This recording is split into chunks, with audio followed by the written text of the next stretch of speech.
Bonjour, chers étudiants. Nous allons voir aujourd'hui la dernière partie du cours sur les intégrales définies. On va voir essentiellement deux points. D'abord, que toute fonction continue est R intégrable, avec une application, c'est que la limite de somme de Riemann, c'est une intégrale. Et le deuxième point qu'on va voir, ce sont les propriétés de l'intégrale de Riemann. Alors, je rappelle ici que la définition d'abord, que f est dite R intégrable ou intégrable au sens de Riemann sur AB si petit s de f égale grand S de f. Et ce réel, on le note, l'intégrale de A à B de f dt dt. Une propriété qu'on a déjà vue, c'est le critère de Riemann. On a dit que le critère de Riemann permet de montrer que des fonctions sont R intégrables. Le critère dit que si on a une fonction qui est bornée sur AB, f est R intégrable sur AB si seulement si, pour tout epsilon strictement positif, il existe une subdivision sigma de AB telle que grand S de f sigma moins petit s de f sigma est inférieur à epsilon. Alors, on a déjà vu que toute fonction monotone est R intégrable sur AB. Maintenant, on va montrer que toute fonction continue est R intégrable. Et dans la démonstration, on va montrer aussi que l'intégrale de A à B de f dt dt, c'est la limite de b moins a sur n, la somme de k égale 0 jusqu'à n moins 1 de f de tk, avec tk qui appartient à l'intervalle xk plus 1. Le xk étant égal à a plus k b moins a sur n, on a choisi une subdivision régulière. Alors, pour montrer que toute fonction continue est R intégrable, on va utiliser le critère de Riemann. Dans cette démonstration, on a 3 points. D'abord, que toute fonction continue sur un intervalle fermé borné est uniformément continue. Le deuxième point, c'est que toute fonction continue sur un intervalle fermé borné atteint ces bornes. Et le troisième point, on va montrer le critère de Riemann, c'est-à-dire que grand S de f sigma moins petit s de f sigma est inférieur à epsilon. Donc, on va commencer par le premier point. Donc, on sait que, puisqu'on a une fonction qui est continue sur un intervalle fermé borné AB, f est uniformément continue sur AB. Et donc, quel que soit epsilon 1, strictement positif, il existe θ, quel que soit x appartenant à AB, et quel que soit y appartenant à AB, si x moins y est inférieur à eta, eh bien f de x moins f de y est inférieur à epsilon 1. Maintenant, on veut montrer que f est R intégrable. On va le montrer en utilisant le critère de Riemann. Donc, on va considérer epsilon strictement positif et on va chercher une subdivision sigma telle que grand S de f sigma moins petit s de f sigma est inférieur à epsilon. Comme ici, on a à trouver une subdivision sigma qui vérifie l'inégalité, on va choisir une subdivision régulière. Donc ici, au lieu de chercher sigma, en fait, on va chercher le petit n ici pour bien définir la subdivision régulière. Alors ici, on pose epsilon 1 égale epsilon sur b moins 1 et on prend grand N tel que b moins a sur n est inférieur à eta. Alors ici, pourquoi on a pris ces deux conditions? C'est ce qu'on va justement voir juste par la suite. Comme f est continu sur l'intervalle fermé borné xk plus 1, on a vu que f atteint ses bornes sur cet intervalle. Donc, on considère petit mk, c'est l'inf de la fonction sur l'intervalle xk plus 1 et grand mk, le sup de la fonction sur l'intervalle xk plus 1. Les bornes sont atteintes, ça veut dire qu'il existe ck et dk appartenant à l'intervalle xk plus 1, tel que m de dk, tel que mk est égal à f de ck et grand mk est égal à f de dk. Alors ici, on a que ck et dk sont tous les deux dans l'intervalle xk plus 1. Ça veut dire que l'intervalle ck en valeur absolue, la longueur de l'intervalle CK, DK ou DK, CK, c'est-à-dire la valeur absolue de CK moins DK va être inférieure ou égale à la valeur absolue de XK plus 1 moins XK. Alors, maintenant, pour pouvoir utiliser l'uniforme continuité, il faudrait avoir CK moins DK inférieur à état. Une condition suffisante, c'est d'avoir XK plus 1 moins XK inférieur à état. Or, justement, on a pris ici la condition B moins A sur grand N inférieur à état avec petit n supérieur à grand N. Donc, le CK moins DK va être inférieur à état et par suite F de DK moins F de CK qui est grand MK moins petit mk est inférieur à epsilon 1. Maintenant, on va considérer grand S de F sigma moins petit s de F sigma. C'est égal, d'après la définition, c'est la somme d'xk plus 1 moins xk, le sup de la fonction sur l'intervalle ik moins l'inf de la fonction sur l'intervalle ik, c'est-à-dire grand mk moins petit mk. Or, grand mk moins petit mk, il est inférieur à epsilon 1. Alors, pourquoi justement on a pris epsilon 1 égale epsilon sur b moins 1? Parce que cette quantité est égale à b moins 1. Donc, epsilon sur b moins 1 multiplié par b moins 1, ça nous donnera epsilon. Donc, f est R intégrable sur l'intervalle AB. Une deuxième remarque, c'est que on a deux doubles inégalités. Alors, la première double inégalité vient du fait que petit s de f sigma n, c'est la somme de xk plus 1 moins xk, l'inf de la fonction sur l'intervalle xk plus 1. Or, la subdivision est une subdivision régulière. Donc, xk plus 1 moins xk est égal à b moins 1 sur n. Autrement dit, petit s de f sigma n, ça va être égal à b moins 1 sur n, la somme de l'inf de f sur l'intervalle xk plus 1. De même, pour grand S de f sigma, ce serait b moins 1 sur n, la somme des sup de la fonction sur l'intervalle xk plus 1. Or, f de tk, il est bien supérieur à l'inf, il est bien inférieur au sup. D'où la première inégalité, double inégalité. La deuxième double inégalité, ça vient du fait qu'on a vu que petit f est une fonction R intégrable. Donc, l'intégrale de a à b de f dt, c'est petit s de f qui est égal à grand S de f. Alors, d'une part, on a petit s de f, il est supérieur à petit s de f sigma, parce que petit s de f, c'est le sup des petits s de f sigma. Donc, on a bien cette première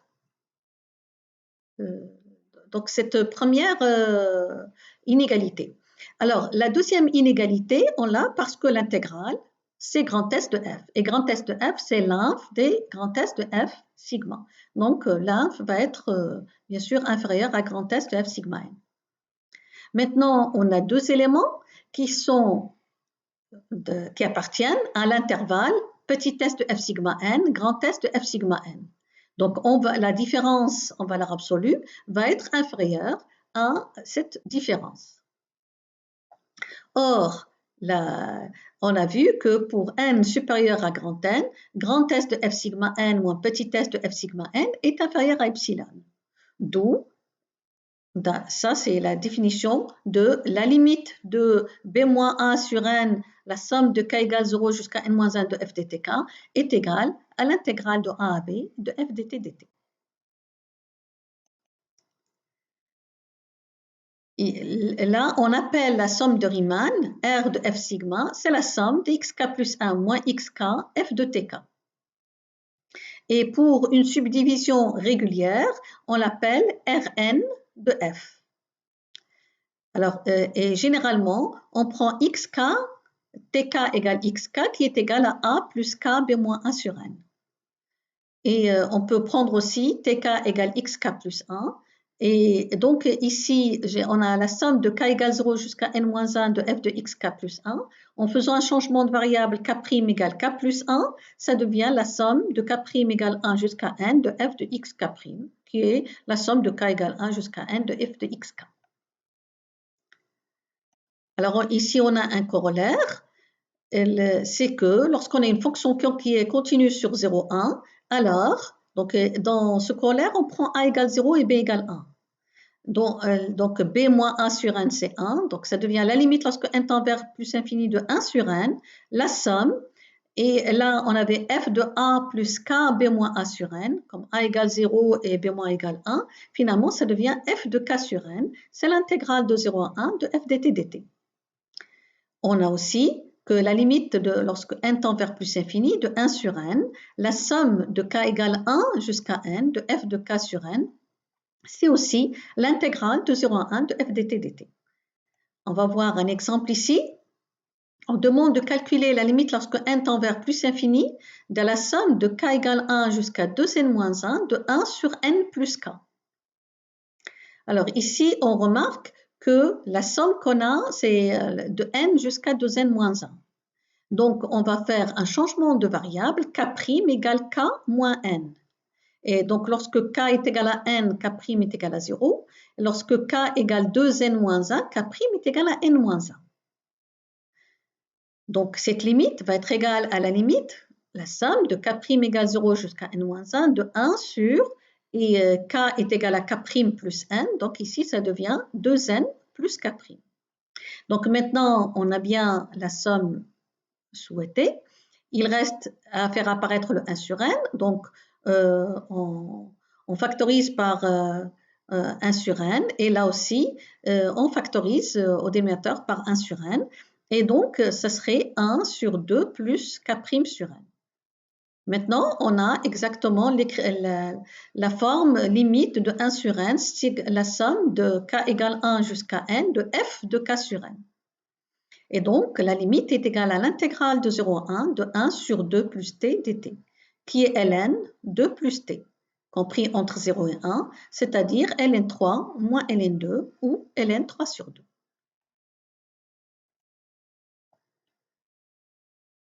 Alors, maintenant, on va passer aux propriétés de l'intégrale de Riemann. On va considérer dans cette proposition que f1 et f2 sont deux fonctions R intégrables sur AB. Alors, on a deux propriétés qui sont des propriétés de linéarité. La fonction f1 plus f2 est R intégrable et l'intégrale, c'est l'intégrale de f1 plus f2, c'est l'intégrale de f1 plus l'intégrale de f2. On a aussi que alpha f1 est R intégrable et l'intégrale de alpha f, c'est alpha l'intégrale de f. Alors, on a deux propriétés qu'on appelle des propriétés de positivité. Si f1 est positive, l'intégrale est positive. Et si f1 est inférieur à f2, eh bien l'intégrale de f1 est inférieure à l'intégrale de f2. Remarquez ici que pour le 1 et le 2, on a en fait à faire deux démonstrations. D'abord montrer que f1 plus f2 est R intégrable et que l'intégrale, c'est l'intégrale de f1 plus l'intégrale de f2. Une idée de la démonstration pour montrer que f1 plus f2 est R intégrable, c'est on utilise le critère de Riemann. On l'utilise pour f1, on l'utilise pour f2, ça nous donne deux subdivisions sigma 1 et sigma 2, et puis après on considère sigma égale sigma 1 union sigma 2, qui est une subdivision plus fine que sigma 1 et sigma 2. On utilise aussi le fait que sup de f1 plus f2 est inférieur ou égal au sup de f1 plus sup de f2, et que l'inf de f1 plus f2, il est supérieur ou égal à l'inf de f1 plus l'inf de f2.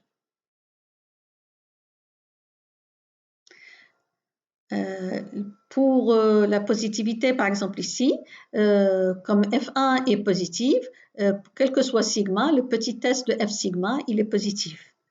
Et donc, petit test de f va être positif et petit test de f, c'est justement l'intégrale.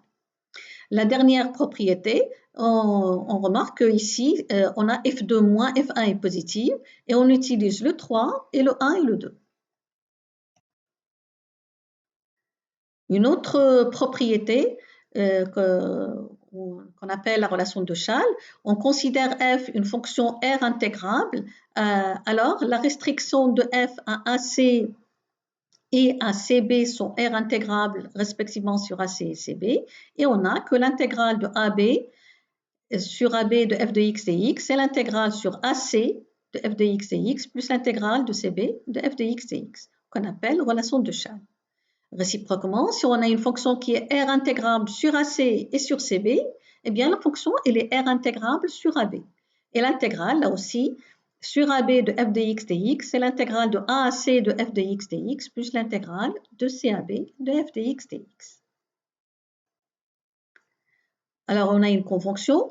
Si f est définie au point A, eh bien l'intégrale de A à A de f de x dx est égale à 0.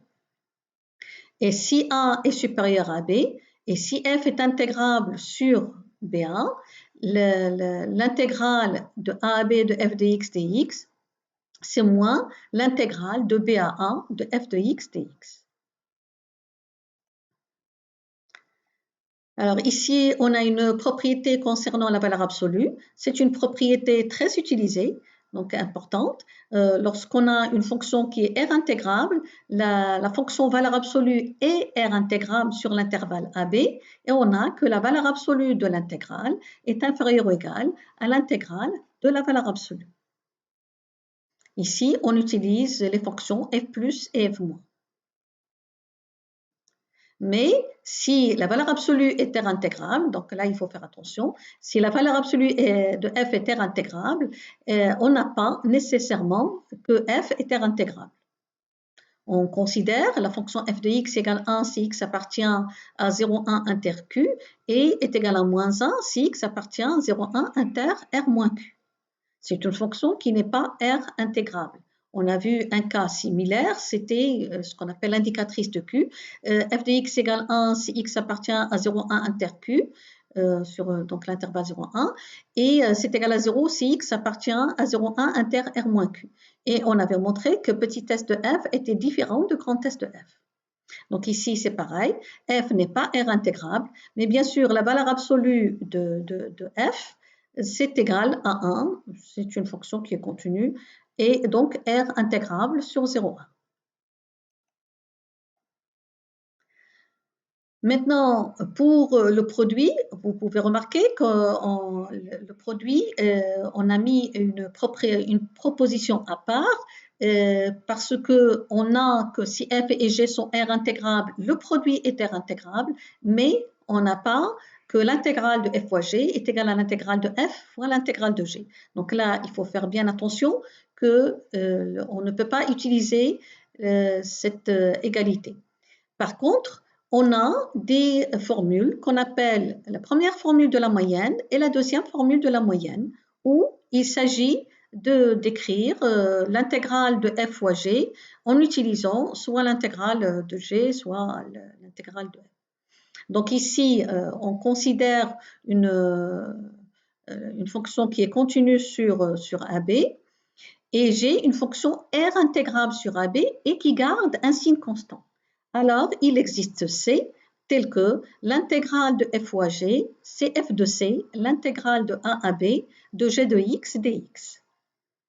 Alors ici, comme g garde un signe constant, ça veut dire soit g est positive, soit g est négative. Donc on va faire la démonstration pour g positive, mais on a la même démonstration lorsque g est négative. Donc, on considère que G est positive et on considère petit m égale l'inf de f sur l'intervalle AB et grand M égale le sup de f sur l'intervalle AB. On a, d'après la définition de l'inf et du sup, que quel que soit t appartenant à AB, f de t, il est compris entre petit m et grand M. Alors ici, justement, on utilise le fait que G est positive. Et donc, le signe reste le même en multipliant par G. Maintenant, on passe à l'intégrale, donc on utilise la linéarité. Donc, petit m, l'intégrale de a à b de g de t dt. Donc, en fait, ici, on utilise la positivité. L'intégrale de mg de t, c'est m l'intégrale. C'est là où on utilise la linéarité. Et ici, on utilise la positivité. Et donc, petit m, l'intégrale de a à b de g de t dt, c'est inférieur ou égal à l'intégrale de a à b de f de t g de t dt, qui est inférieur à grand M, l'intégrale de g de t dt. Alors ici, on voudrait diviser par l'intégrale de a à b de g de t dt, mais il faudrait s'assurer si l'intégrale est positive ou est égale à 0. Donc, on va considérer les deux cas. Le premier cas, si l'intégrale de g de t est égale à 0, donc on a 0 des deux côtés, donc obligatoirement cette intégrale est égale à 0. Donc, puisque cette intégrale est égale à 0 et cette intégrale est égale à 0, on peut choisir n'importe quel c, ça marchera. Maintenant, si l'intégrale de g est différente de 0, alors maintenant, cette intégrale va être strictement positive.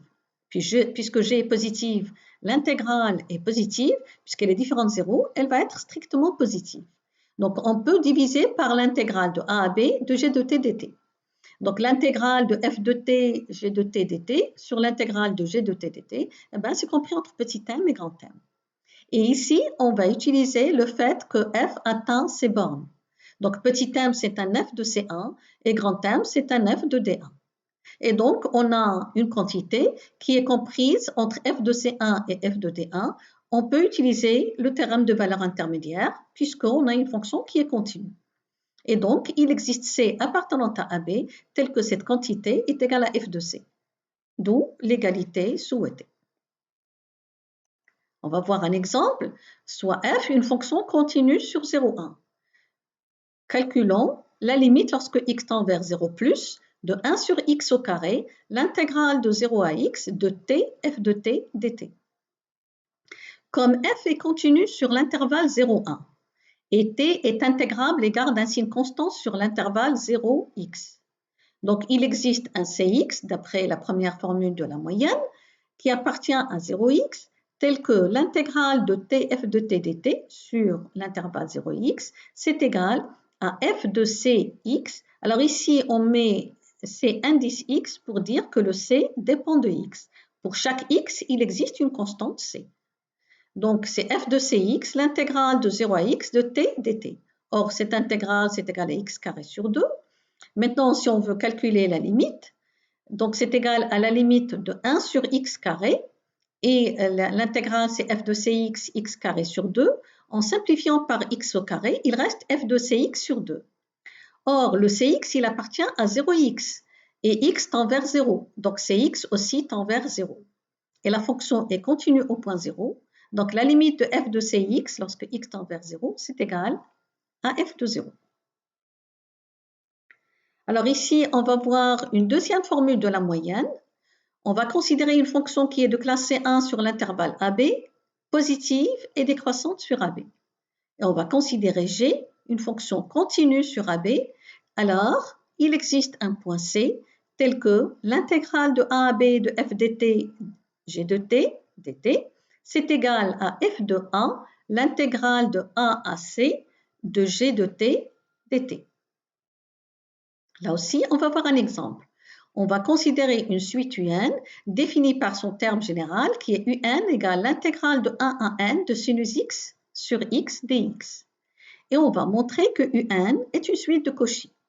C'est-à-dire, quel que soit epsilon positif, il existe grand N qui appartient à grand N, quel que soit petit n appartenant à grand N et quel que soit P appartenant à grand N. Si petit n est strictement supérieur à grand N, alors UN plus P moins UN va être inférieur à epsilon. Donc, on va considérer UN plus P moins UN. Alors, c'est égal, en utilisant la relation de Schall, l'intégrale de 1 à n plus 1 à n plus P moins l'intégrale de 1 à n, c'est égal à l'intégrale de n à n plus P de sinus x sur x dx. Ici, on va utiliser la deuxième formule de la moyenne. On a 1 sur x qui est une fonction donc, décroissante. Donc, c'est égal à 1 sur n, l'intégrale de n à CNP. Alors ici, là aussi, on a mis CNP parce que ça dépend de n et de p. Sinus x dx. Or, ici, c'est une intégrale qu'on peut calculer. Donc, c'est 1 sur n moins cosinus CNP plus cosinus n. Or, en valeur absolue, le moins cosinus CNP plus cosinus n, il est inférieur ou égal à 2. Donc, UN plus P moins UN, il est inférieur à 2 sur n. Donc, il reste à montrer que pour petit n supérieur à grand n, avec un grand N bien choisi, eh bien 2 sur n va être inférieur à epsilon. Donc, on va considérer grand N la partie entière de 2 sur epsilon plus 1. D'accord? Donc, on a considéré epsilon positif.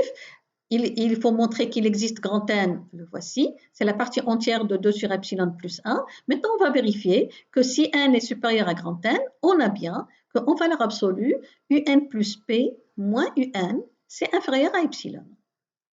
Alors, si petit n est supérieur à grand N, petit n va être supérieur à 2 sur epsilon, puisque la partie entière de 2 sur epsilon plus 1, justement, c'est strictement supérieur à 2 sur epsilon. Maintenant, le petit n supérieur à 2 sur epsilon nous donne que 2 sur n est strictement inférieur à epsilon. Et donc, un plus p moins un qui est inférieur à 2 sur n, il va être inférieur à epsilon, et ceci, quel que soit p appartenant à n. On a donc montré que la suite UN est une suite de Cauchy. Alors, les dernières propriétés qu'on va voir, ce sont deux inégalités. La première inégalité, c'est ce qu'on appelle l'inégalité de Cauchy-Schwarz. On considère f et g deux fonctions R intégrables sur AB. Alors, on a la valeur absolue de l'intégrale sur AB de f de x, g de x dx, c'est inférieur ou égal à la racine de l'intégrale de AB de f carré de x dx multipliée par la racine de l'intégrale de AB de g carré de x dx.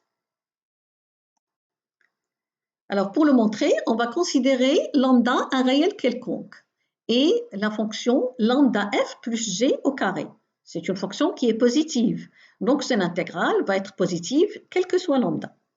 Or, l'intégrale de a à b de lambda f plus g au carré de x dx, c'est égal à lambda carré l'intégrale de a à b de f carré de x, plus 2 lambda l'intégrale de a à b de f de x g de x dx, plus l'intégrale de a à b de g carré de x dx. Si cette intégrale est différente de 0, on a ici un trinôme en lambda. Ce trinôme va être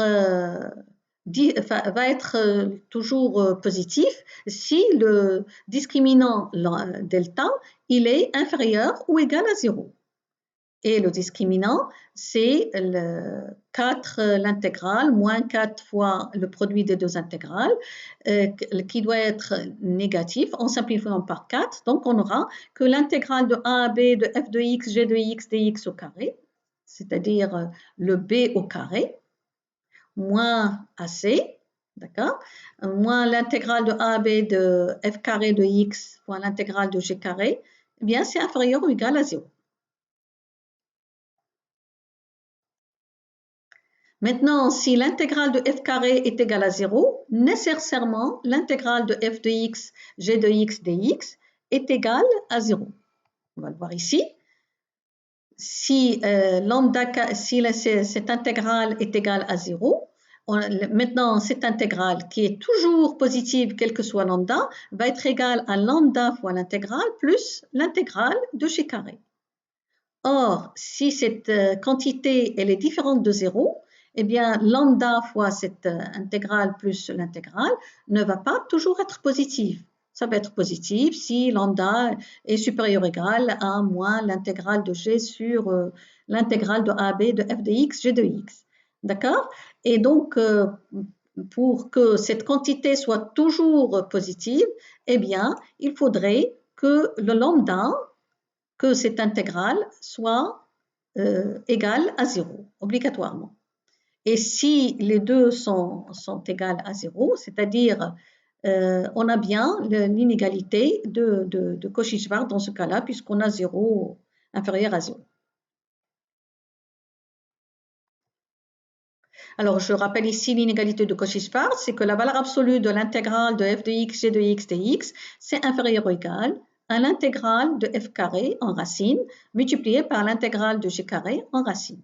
Alors, on va voir un exemple. Si on considère une fonction qui est continue et positive, soit in l'intégrale de 0 à 1 de xn f de x dx, et on nous demande de montrer que in plus p au carré, c'est inférieur ou égal à i de n fois i de p. Alors ici, il suffit de remarquer que le in plus p, on va l'écrire sous la forme xn fois racine de f fois xp fois racine de f, et on utilise l'inégalité de Cauchy-Schwarz. La dernière inégalité, c'est l'inégalité de Minkowski qui utilise justement l'inégalité de Cauchy-Schwarz dans la démonstration. Cette inégalité dit que la racine de l'intégrale de a à b de f de x plus g de x au carré, c'est inférieur ou égal à la racine de l'intégrale de f au carré plus la racine de l'intégrale de g au carré. Alors pour le montrer, on considère l'intégrale de f plus g au carré. C'est égal à l'intégrale de f au carré plus l'intégrale de g au carré plus 2 fois l'intégrale de f fois g. Et donc, ceci est positif. Donc, si on passe maintenant à la valeur absolue, donc la valeur absolue ici, va être inférieure ou égale. Alors, à la valeur absolue, mais ça c'est positif, donc le terme reste le même, plus la valeur absolue, ce terme positif, donc il reste le même, plus 2 fois la valeur absolue de f fois g. Ici, justement, on utilise l'inégalité de Cauchy-Schwarz. Donc, la valeur absolue de l'intégrale de f fois g, c'est inférieur ou égal à la racine de l'intégrale de f au carré multipliée par la racine de l'intégrale de g au carré. Or, ici, si on pose ce terme-là égale grand A et ce terme-là égale grand B, ceci n'est autre que grand A au carré plus grand B au carré plus 2 fois AB. C'est-à-dire, c'est grand A plus grand B au carré. D'où l'inégalité souhaitée. Donc, ici, on a terminé ce chapitre sur l'intégrale définie. Dans ce cours, on a vu 2 points essentiellement. On a vu que si une fonction est continue, alors R, elle est R intégrable. Et on a vu que l'intégrale peut être écrite sous la forme d'une limite d'une somme de Riemann. On a vu, par exemple, que l'intégrale de 0 à 1 de f dt est égale à la limite de 1 sur n, sigma de k égale 0 à n-1 ou de 1 à n de f de k sur n. On avait aussi les propriétés de l'intégrale, c'est les propriétés de linéarité, les propriétés de positivité. On a vu aussi la relation de Schall. On a vu aussi la valeur absolue, que la valeur absolue de l'intégrale est inférieure ou égale à l'intégrale de la valeur absolue. Et on a vu la première formule de la moyenne et la deuxième formule de la moyenne. Et on a terminé par les 2 inégalités, l'inégalité de Cauchy-Schwarz et l'inégalité de Minkowski. Merci pour votre attention.